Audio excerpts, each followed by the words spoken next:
வான்மழையில் தான் நனைந்தால் பால் நிலவும் கரைந்திடுமா?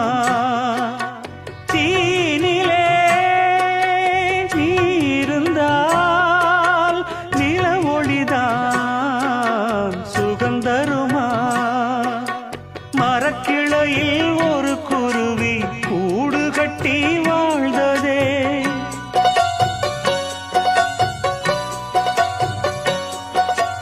அந்தரத்தில் ஆடவிட்டு ஆலமரம் சாய்ந்ததே.